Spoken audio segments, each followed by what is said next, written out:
Here's a story of a masquerade chase set in Igbo land, rooted in the culture and traditions of the Igbo people. The masquerade chase in Oguta village. In the heart of Oguta, a small village surrounded by lush palm forests and rolling hills, the annual Ifejioku festival brought life and excitement. It was a time when the living and the spirits of the ancestors came together in celebration. Central to the festival was the appearance of Akuru, the feared and revered masquerade. Akuru was said to embody the spirit of justice, punishing wrongdoers and rewarding the virtuous. This year, the villagers were particularly eager, for rumors had spread that Akuru would be more vengeful than ever. A thief had been stealing yams from the village farms, a grave offense in Igbo culture. Despite their efforts, no one could identify the culprit. The elders prayed and invited Akuru to expose the thief. As the festival reached its climax, Akuru emerged from the sacred forest. Its towering figure was draped in colorful raffia and cloth, with a carved wooden mask painted in bright reds and blacks. Drummers beat their instruments furiously, and the villagers sang and clapped,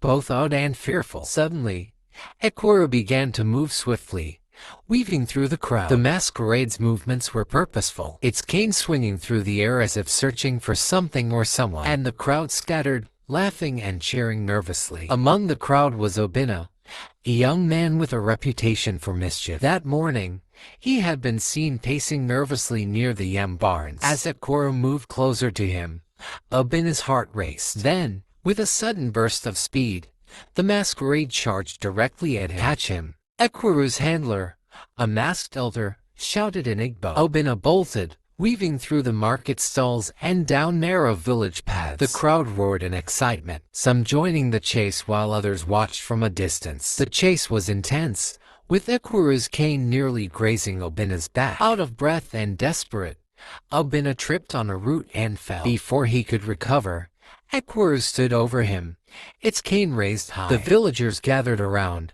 forming a tight circle. "Confess!" Akuru's voice boomed, though distorted by the mask. Obinna trembled. "I'm sorry," he cried. "I only took a few yams to sell in the next village. My mother was sick, and I had no other way to get medicine." The elders stepped forward. They conferred briefly, then addressed the crowd. "The spirits have exposed the truth," the oldest elder declared. "But mercy is the way of our ancestors. Obinna will repay his debt by working in the yam farms of those he stole from. Let this be a lesson to all." The crowd murmured their agreement. Akuru raised its cane one final time, blessing the villagers before retreating into the forest.